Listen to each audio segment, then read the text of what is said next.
right, we are back. Welcome to another episode of Beyond the Campfire. We are your podcast hosts, Steven the Indian and Will the Cowboy. Will, would you like to say anything? Yeah, welcome back to the campfire. It's summertime. All right, we got our swimsuits on. The dogs are out. I was gonna keep my flip flops on, but okay. Hey, whatever, float your boat. That is, I'm telling you what, Haley is going to snatch those feet pics so fast. And anyways, if you are new here, we are the dynamic cowboy and Indian podcasting duo, covering anything that goes bump in the night, anything beyond the campfire, whether that's mystery, maybe a spooky cryptid, maybe, something crazy that people don't believe is true, like a conspiracy theory, or maybe we're covering a cult. Who knows? But you can find us on Twitter and Instagram at Beyond Campfire. We have a wonderful TikTok page where you can see some funny videos we make called Beyond the Campfire Podcast. And and then of course you can watch us wherever you find a podcast available. Amazon, CastBox, heck, we're everywhere. You can't get rid of us. Indeed. So if this is your first time listening to us, welcome. But today we are moving away from cryptids and we are going back to mysteries. So our very first episode, Roanoke, if you want to go back and listen to that, you can. But we are dealing with another mystery today, something that has not been solved. And today we will be in Circleville, Ohio. Have you ever heard of Circleville before? I've not heard of Circleville, but I have seen memes about Ohio. There are a lot of Ohio memes out there. There's a Ohio man. There's a Ohio. I feel like Ohio's the new Florida. Remember a few years ago there was the Florida man memes?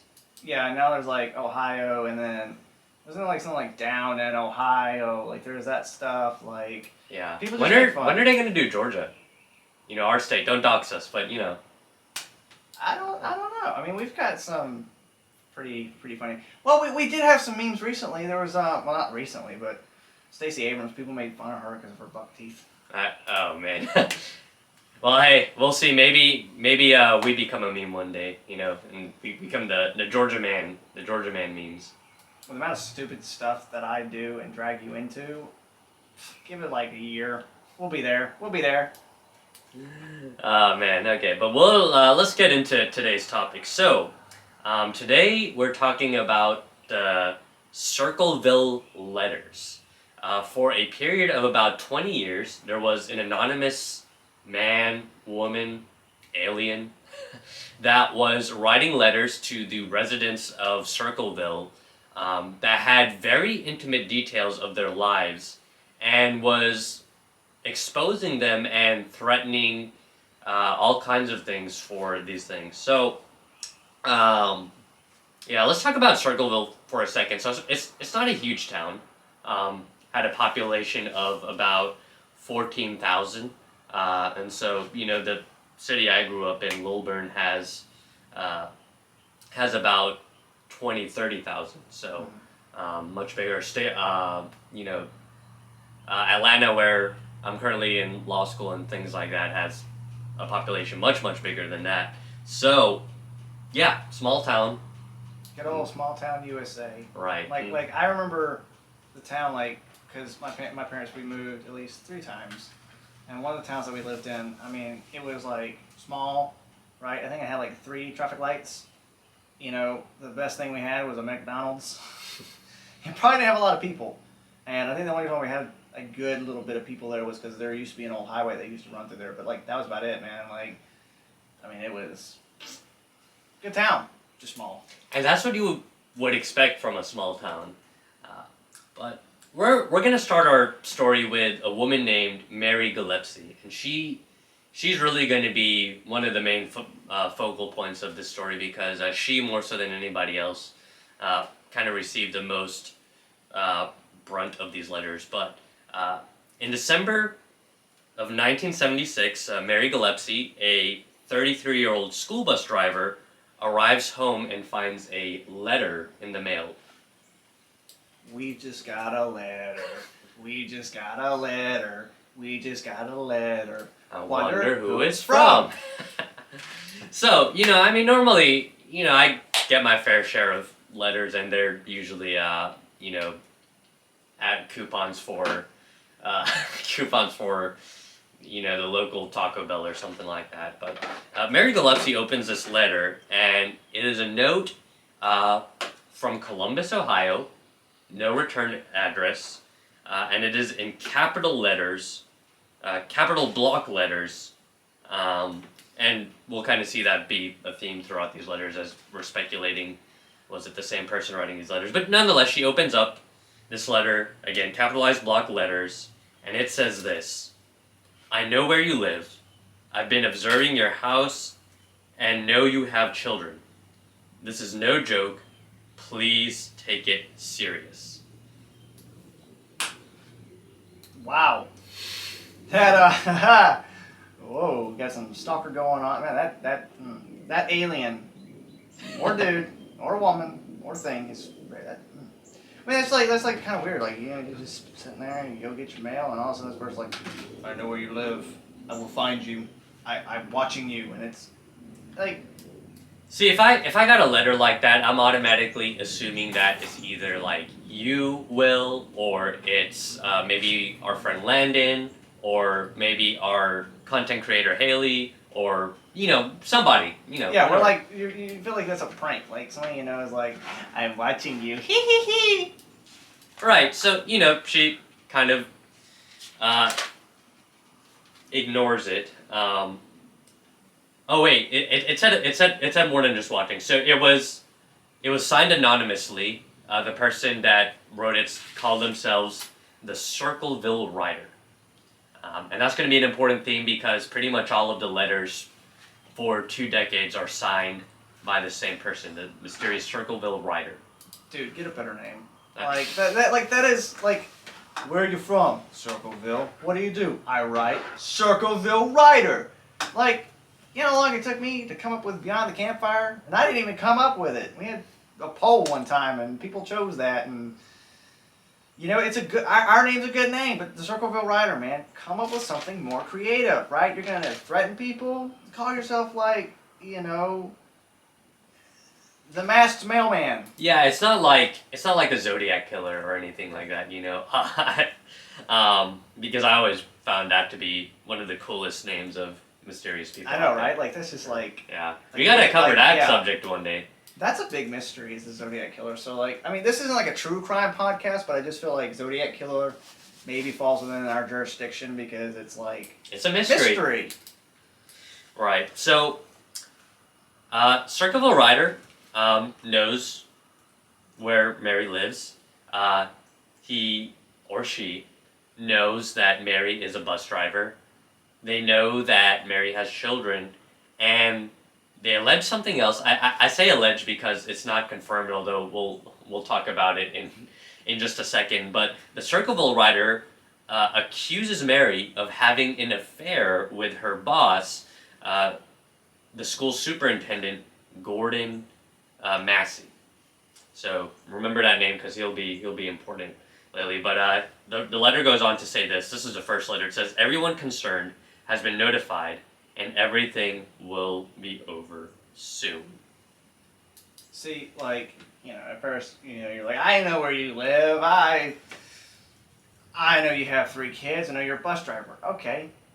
I know Steven's going to law school as a podcaster. I know where he lives. I know who his parents are. I know who his siblings are.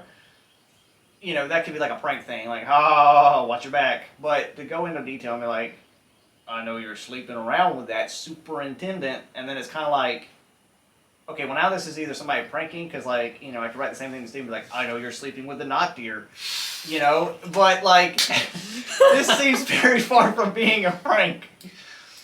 Yeah, no, for sure, and, Mary to this day has denied that such an affair has ever happened.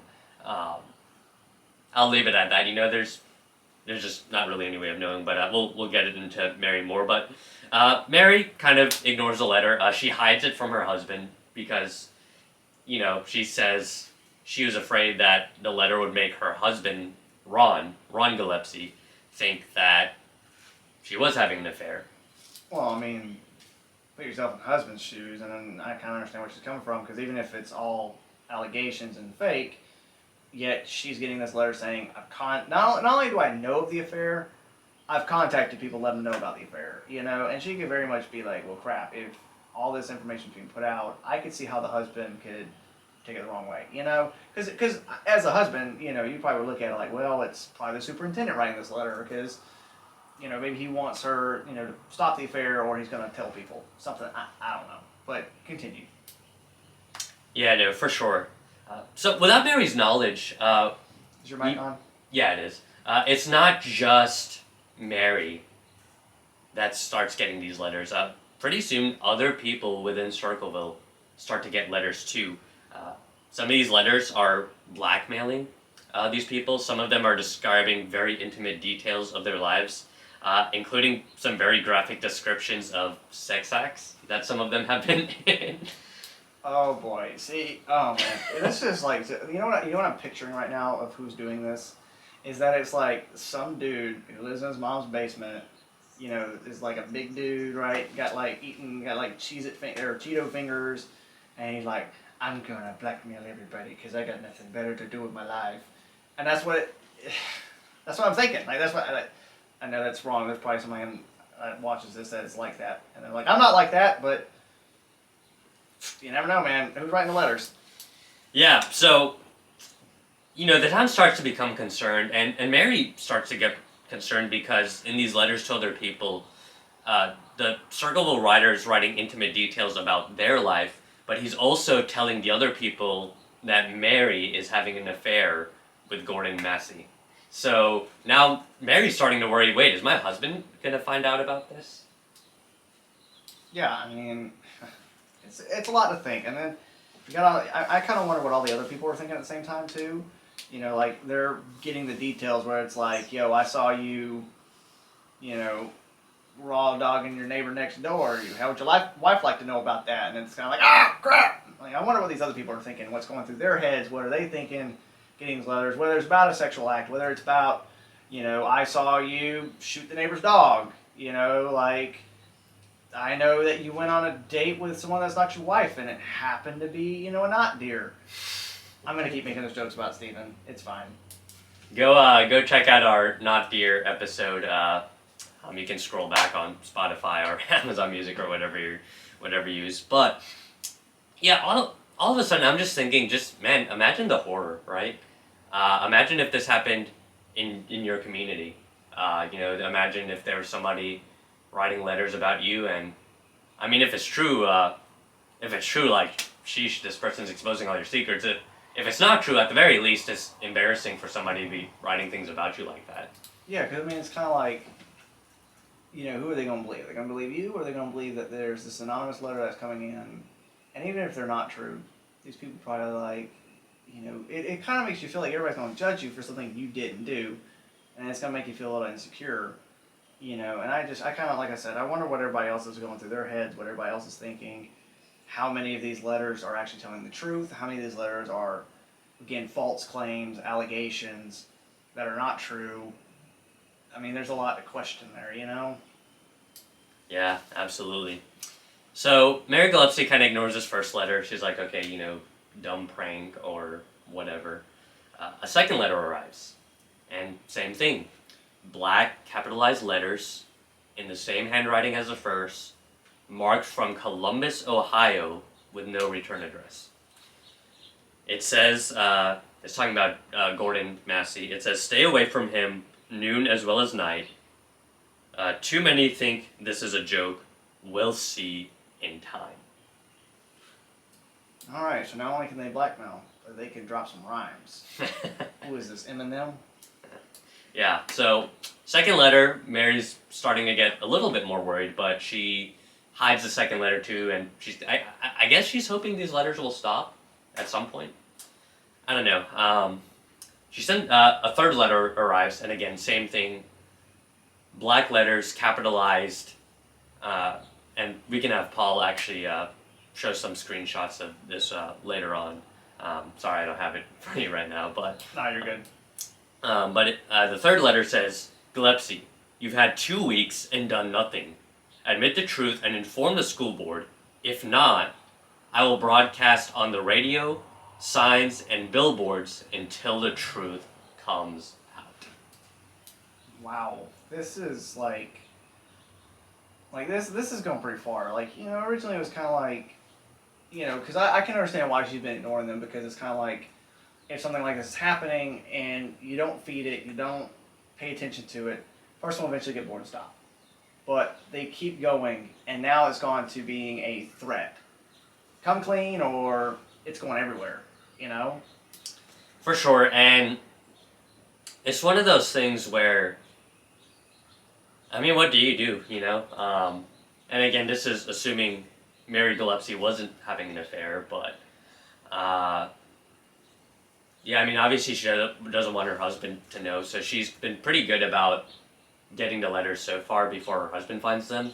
A fourth letter arrives, and this time her husband finds it first. Although the letter was actually addressed to Ron Gillespie rather than to her.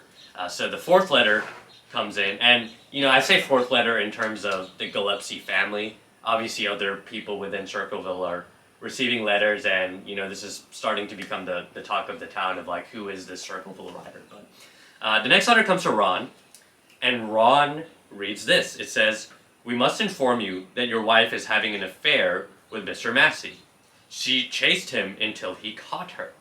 Eliminate them both before they eliminate you. Remember, we know where you work and know your red and white truck. No one can help you. Think of your children and their future. Call the school board and report the truth. After you finish your investigation, inform the school board immediately. Again, your life is in danger." Alright, this went from like prank level to like really serious. Because like it started off like, yeah, this could be a prank. This could be just a funny little ha ha ha prank. And then it went from like, obviously there's other people getting these letters. But for the Gillespie family, it goes from the woman, the wife, straight now to the husband, where it's like, hey, don't tell the school board, I'm gonna go everywhere. And then all of a sudden now the husband is getting it, and it's like, kill them. Eliminate them, or they'll get you. Think of your children, man. And it's, you know, like, what are you supposed to do? Yeah, it kind of reminds me of that TikTok trend a couple of years ago where the guy's talking to the hammer, and he's like, "What shall I do, Wackus Funkus?" No, Wackus Funkus is like, "Kill him." He's like, "Oh, you naughty like, you know what I'm talking about?" Yeah, I know what you're talking about. Naughty Wackus Bonkus. Yeah, and the Circleville writer is a naughty Wackus Funkus, but I digress. So, Ron talks to Mary, and Mary's like, "Yeah, I've been getting these letters, but I didn't want to tell you because I didn't want you to think I was cheating on you." And they talk it out, and Ron Gillespie decides to believe his wife, Mary. So what they do next is they get their closest friends and family together, and they're like, okay, we're going to figure out who this is. So they make a short list of people they believe to be the Circleville writer, and their first suspect is a guy named David Longberry. David Longberry is a co-worker of Mary. He allegedly had made several advances toward her before, and so in Ron and Mary's mind, it's like, okay, David is trying to get back at Mary for rejecting him. Yeah. So, yeah. Yeah, I mean, that kind of makes sense. You got, like, you know, the other Circleville writer, I don't know what those letters are about. However, the one here, it sounds like it's like a crazed ex, you know, trying to split them apart to where he probably can get to Mary. You know, that just makes sense to me. For sure, I know some people have had some crazy exes in the past, and so this definitely falls in line with their behavior, but they don't come out and accuse David Longberry, but what they do is Ron and Mary decide to write their own anonymous letters. So they write their own anonymous letters, and they send it to all the suspects, claiming, kind of bluffing that, saying that, oh, we know who you are and what you're doing, and you need to stop. So they send that out to the few key people they think it is, and guess what? The letter stopped. And that's the end of the Wow. episode. Wow. Or is it? What a great episode. Way to go, Steven. Awesome. All right, who could have done it? Well, somebody in the suspect list. All right, thank you guys for watching. Yeah. Wait, what? Except the story did not end there. So the letters did stop for a while. So December 1976 is when these first few letters come in.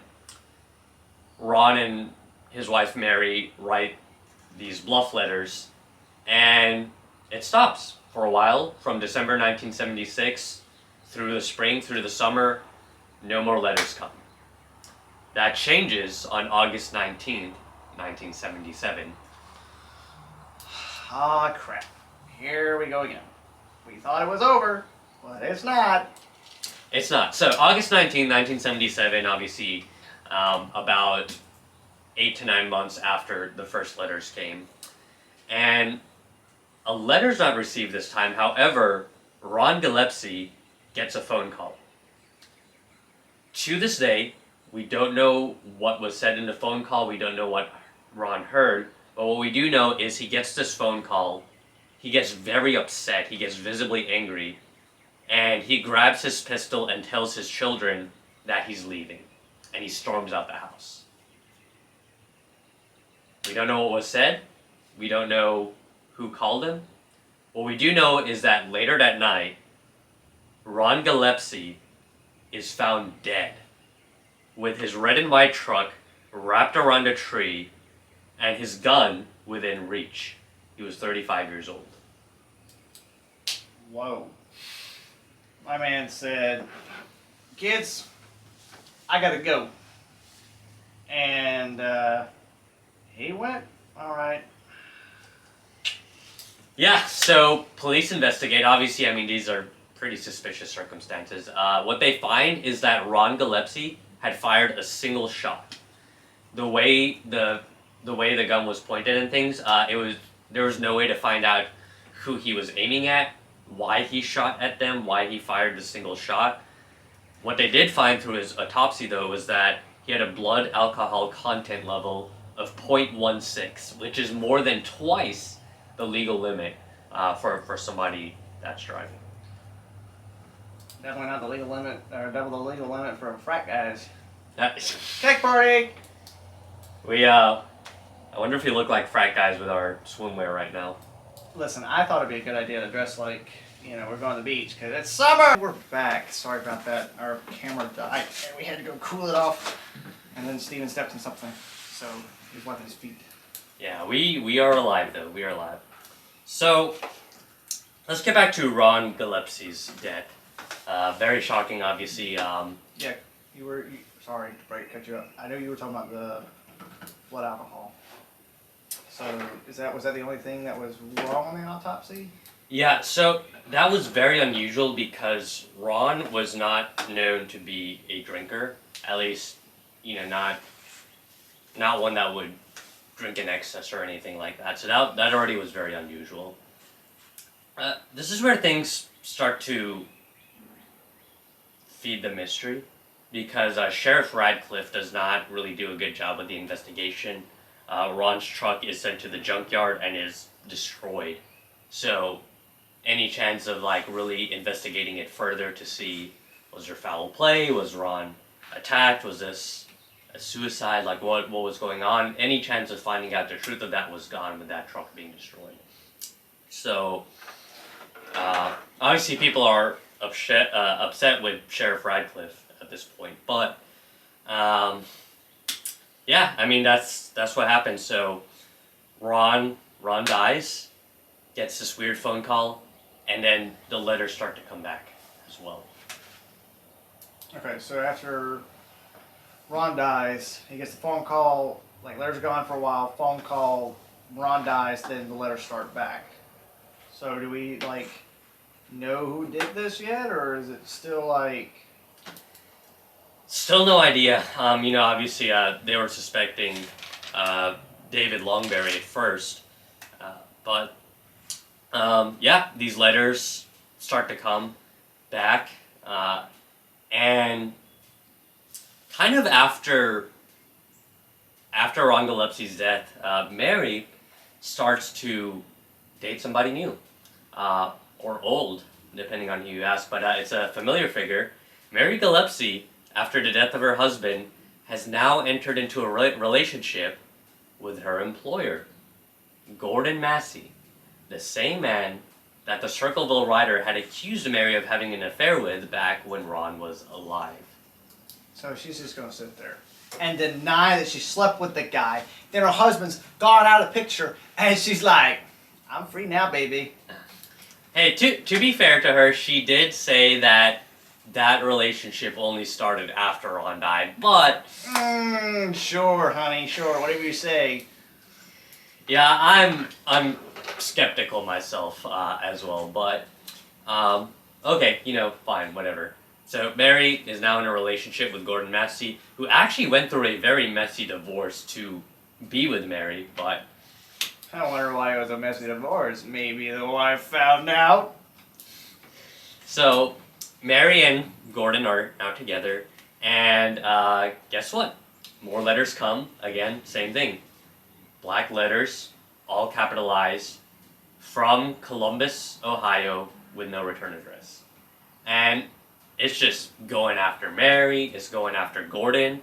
It starts to go after Mary's daughter. It's saying that Mary's daughter is having an affair with Gordon Massey as well.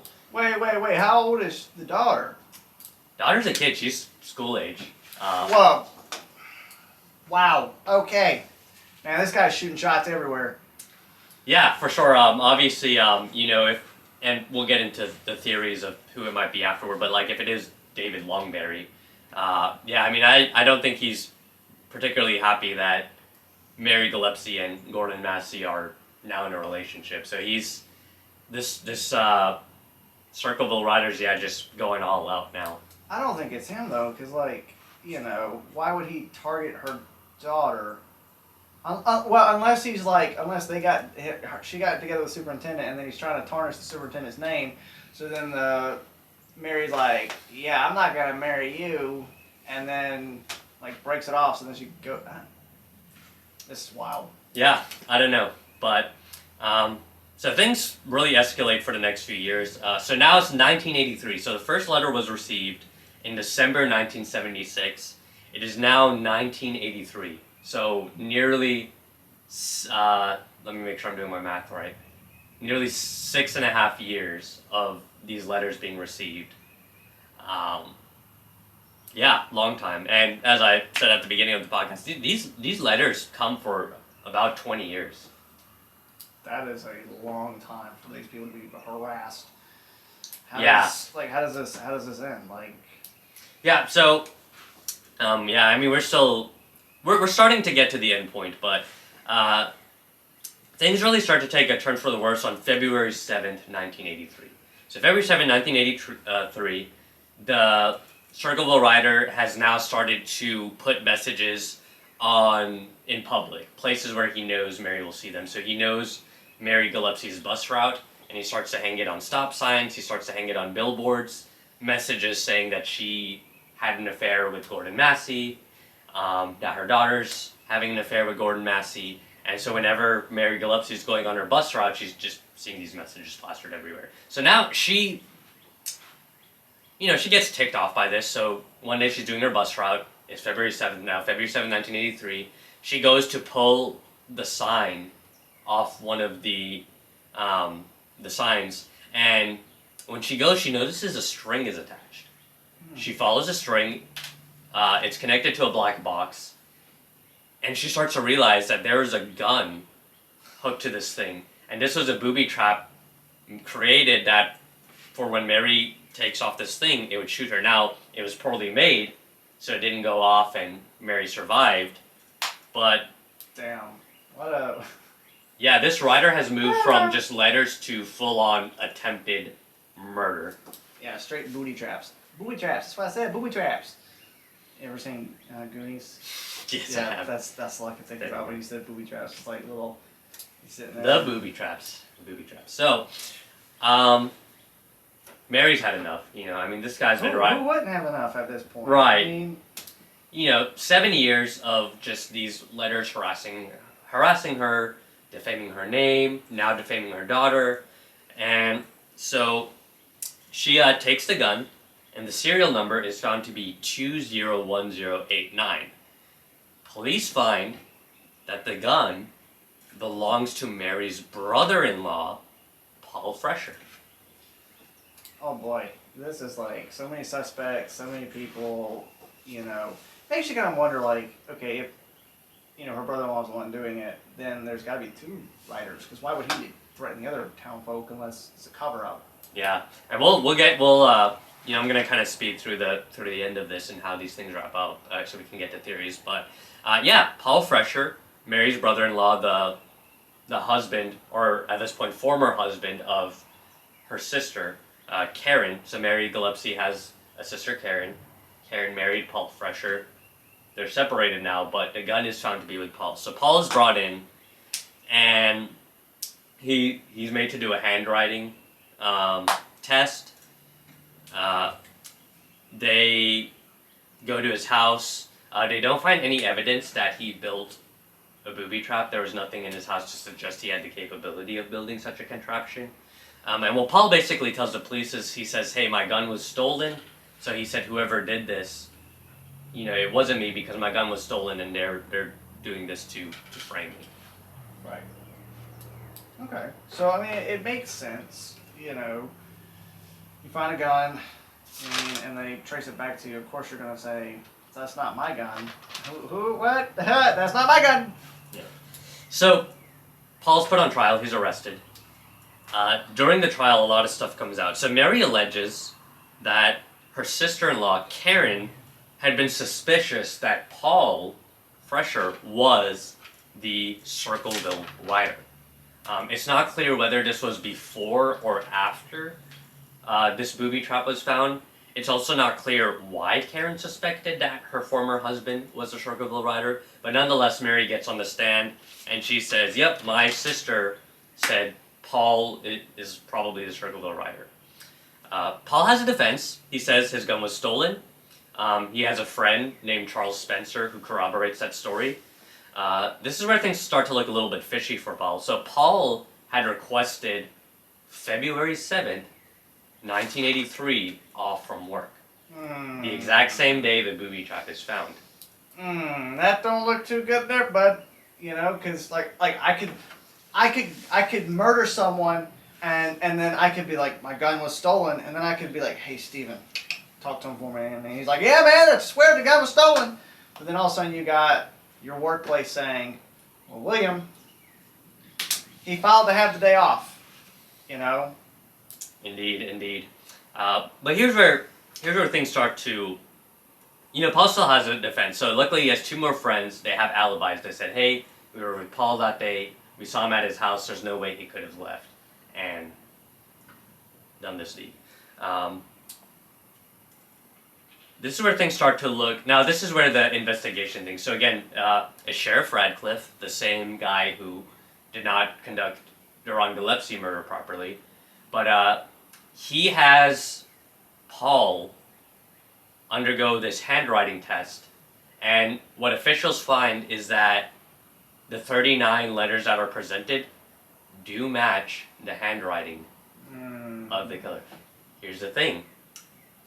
The Sheriff Radcliffe had thousands of other letters from the Circleville killer, but he did not submit those into evidence. And the investigator had pretty much admitted, he's like, yeah, these 39 seem to be a match, but he said, I haven't seen the other thousands of letters. That's really strange, because it's like, I guess at that point you could say, well, there's two Circleville writers. You know, you have the one that was harassing the other town, and maybe while the other ones were being harassed, that's when Paul came in and said, I'm going to harass my sister-in-law for whatever reason he had. I don't know. Yeah, for sure. I mean, there's a break in time, but kind of just to speed this along. So this goes to a jury. Paul Fresher is sentenced to 7 to 25 years in prison. So he's gone. The people of the town start to breathe easy, and they're like, finally, we caught this guy. The letters are going to stop. Guess what happens, Will? They didn't stop, did they? They didn't stop. The letters keep coming. Black lettering, all capitalized, postmarked from Columbus, Ohio, 30 minutes away, with no return address. I keep repeating that because later on we get into the theory of are there multiple Circleville writers? There is consistency in all of these letters, suggesting that perhaps it's one guy, but even if it's not one guy, at least there was maybe some coordinated effort amongst multiple people. Turns out it was like the neighborhood watch. Yeah. They're like, we're gonna be like Batman, you know. Yeah, so the letters keep coming, harassing citizens, harassing Mary Gillespie. Paul Fresher gets a letter. And the Circleville writer writes this to him. It says, "Shame how things worked out. Better you than me. The sheriff says you did it, but we know better, don't we?" Okay, this is this went from crazy mind-boggling to crap your pants scary. How do we end this, Steve? So this is how it all kind of wraps up. So they put Paul in solitary confinement just to really make sure he's not still somehow sending letters from prison. Letters are still coming. 1988, a lot of appeals. Paul makes appeals. He's saying like, "Hey, these letters are still coming. It's not me, guys. These letters would have stopped if it was me." So he's trying to get out of jail. A new investigator comes, whose name I forgot to write down, but he writes a book about innocent people going away, and he looks back at the case, and he notices that a very important witness was left out for Paul Fresher's trial. Who is this? So it's one of Mary's co-workers. The day of the booby trap, actually about 20 minutes before Mary discovers the booby trap, one of Mary's co-workers saw a man with sandy-colored hair driving a yellow-orange El Camino standing by where the sign was. When she saw him, he pretended to urinate, but then he got in his car and drove away. Paul Fresher has dark brown hair. This man had sandy-colored hair. Paul Fresher did not own a yellow-orange Camino. This man had a yellow-orange Camino. Man, this is starting to sound like a lot like the John Wilkes Booth episode. He has sandy blonde hair. It can't be him. John Wilkes Booth had black hair. Here's a real kicker though, Will. You know who does have sandy-colored hair and a yellow-orange El Camino? Is it the superintendent? It's not the superintendent, but it's Karen Fresher's then boyfriend. Remember, she had gotten a nasty divorce with Paul Fresher, and it's now her boyfriend that matches the exact profile of the man that Mary's coworker saw that day. He has sandy-colored hair and a yellow-orange El Camino. Bro, imagine it's like not him and Karen's just setting up all her like boyfriends and ex-husbands, and it's Karen the whole time. Anybody with the name Karen, you can't trust. Right, so this is kind of where it ends. So Paul, in light of all this evidence, Paul is finally released in May 1994 after having been in prison for a full 10 and a half years. Strangely enough, 1994 is also the years that the letters stopped. There were a few citizens that kept claiming to get letters all the way up until about 2003. Then 2003 is like when definitely like it did fully stop. But most of the experts agreed that, you know, those were probably copycats. But like the letters as black lettering, all capitalized, from Columbus, Ohio, that stopped in 1994, about 18 years after the original letter stopped or started. So that's like the end of the letters. That's everything. I gotta give credit to the guy though, you know, because a lot of people when they send like, you know, when people send letters, they cut out like letters from newspapers. Nah, this man said, "I'm going to handwrite. I'm going to make this personal." So props to him for not using magazine letters. Yeah. So we don't know who did it. At least we can't know for sure. There's a few theories, and we're going to go through each one of them. So the first one was David Longberry. You said, doesn't seem likely. Some people might suspect that he sent the first few letters in December 1976, and then somebody else took over in August of 1977. Did you have any quick thoughts on that? David Longberry, was that Mary's... That's her coworker that had allegedly made advances towards her. Okay, yeah, so maybe, you know, could be, I don't know. Some people think that while Paul Fresher was out of prison, that perhaps it was him. All right, sorry about that. We figured out that what's happening is the camera's overheating. Hopefully, the next few episodes, I know like episode 9 and 10, we've kind of had that issue. Hopefully, we should be able to have that fixed here shortly. So, go ahead. Okay, we are wrapping up. So, 2 more theories. So, David Longberry, I suspect maybe he wrote the first ones in December of 1976. I think somebody else picked up after that. So, the second theory is Paul Fresher. Again, why he would want to destroy his sister-in-law's life is not really clear. But again, looking at some of the evidence we talked about, there was reasons why police thought who it was. I am not convinced it was Paul Fresher because I felt like the investigation was very poorly handled. The big piece of evidence, he had alibis, his gun being stolen made sense. The only thing that was really incriminating was that his handwriting matched the 39 letters. But here's the thing. The police had told him, here's the Circleville Writers' letters, copy it as best as you can, and we're going to compare that. That is not how you do handwriting tests. What they should have done is they said, hey, in capitalized letters, write out this message, orally tell them what the thing is, and then compare it. So the way the handwriting test was done was designed in a way to be very biased. Again, another misstep by Sheriff Radcliffe, which brings me to the third conspiracy theory, Sheriff Radcliffe. The thousands of letters that Sheriff Radcliffe had, there was no reason for him not to submit it into evidence. He only submitted 39. Why did he not submit the other ones? Some of the letters were to him and had incriminating accusations of how he was mismanaging funds as the county sheriff. There's also evidence that he was doing other corrupt things, and so that brings some people to the other theory. Either Sheriff Radcliffe was the Circleville writer, or the Circleville writer was blackmailing him, and so he did the Circleville writer a favor by putting the blame on somebody else to protect his own status as sheriff. So I don't think he was the Circleville writer, but I definitely do think that he purposefully was mishandling the investigation to get rid of Paul Fresher. There's a lot of interesting theories there. I don't think Sheriff Radcliffe was... I don't think he was the writer.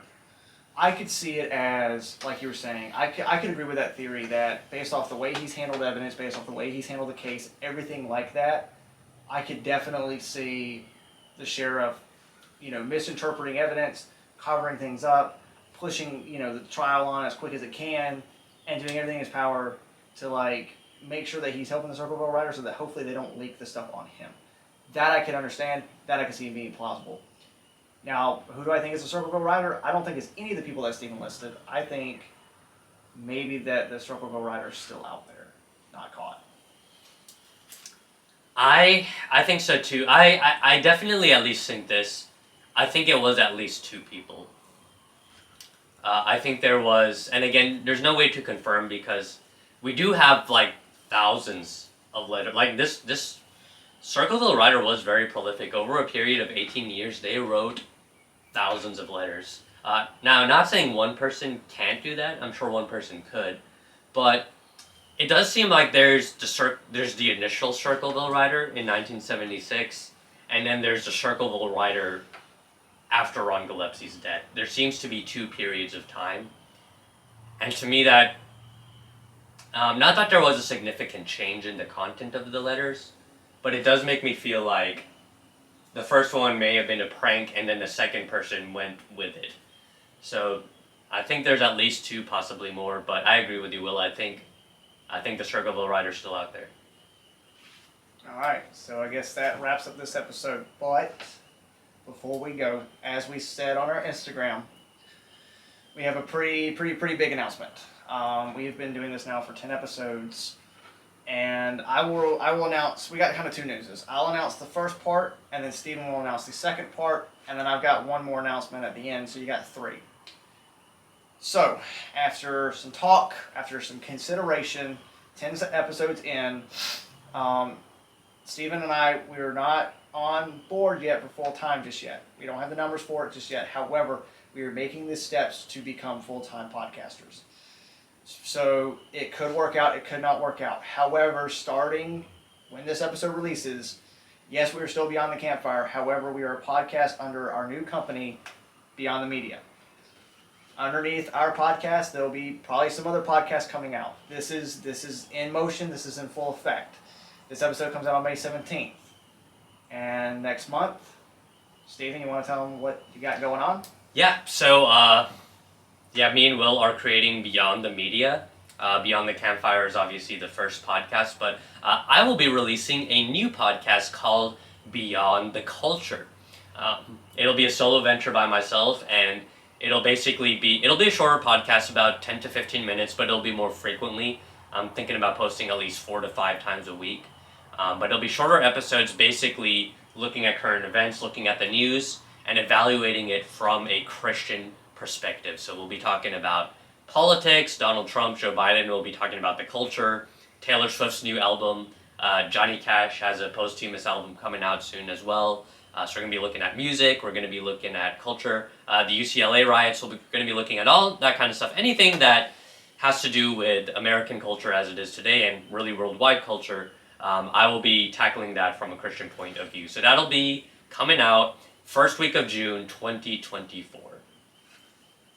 And the last third announcement, we've also talked about this. So the idea is that some of these podcasts, so that we can, because I don't know how Spotify works with money-wise and everything, but in order for Steven and I to be able to make money to do this full-time, it might be the fall of this year, it might be the spring of next year, but hopefully by 2025, that depending on what the podcast holds, what kind of content the podcast holds, I don't think Beyond the Culture will have this option because I don't think there's much for it. It might have it, but I know that Beyond the Campfire will be launching its Patreon hopefully next year. We're still working out the details of what is on that Patreon. However, I can tell you that Tier 3, I've already worked out how much I think each tier will cost. Tier 1 will be about $5, Tier 2 will be about $10. Oh wait, no, take that back. Tier 1 is $5, Tier 2 is $15, and then Tier 3 is going to be $25. And in Tier 3, we've discussed this, we've talked about this. In Tier 3, there will be at least one new exclusive episode coming out on the Patreon. That is where me and Steven are going to be going to some exotic locations looking for cryptids. We've talked about this, and this is kind of where we think we're being led, and hopefully this will all work out, and I truly think that this is the beginning of something great. We hope you guys stick around. We hope you guys will go listen to Steven in June with his new podcast. And of course, as more podcasts come out, we will be announcing those. And I'm just going to say this, we're not going to accept everybody, but if you're a person and you might have a really good podcast idea and you want to have somebody help you with distribution and such, I mean, we're more than willing to pull some more people on. Pitch us some ideas, and we'll probably have an email set up for Beyond the Media at some point to where people can email us applications if they want to work for us with a podcast. And I'll tell you this, of course we'll work out all the other details if we start pulling people underneath our podcast. But so this is the start of something new. This is the start of a really great adventure. We've got a really great team working with us. And we just hope that we can keep growing that team, that we can keep expanding this, and that one day Beyond the Media will be more than just Beyond the Campfire, Beyond the Culture. There's no telling what we could make. There's no telling what could be made by others that could really, truly, bring this podcast to something amazing.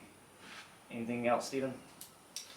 No, I think that'll do it. So, exciting stuff coming on. But, we appreciate each and every one of our listeners. So, looking forward to the future, seeing what it holds. But, again, keep listening to Beyond the Campfire. You can follow us on Instagram and Twitter at Beyond Campfire. You can follow us on TikTok at Beyond the Campfire Podcast. So be on the lookout for Beyond the Media. Be on the lookout for my new podcast coming out in June, Beyond the Culture. And we look forward to making more content for you guys. All right, we'll see you guys later. And watch out for any suspicious letters. See you guys.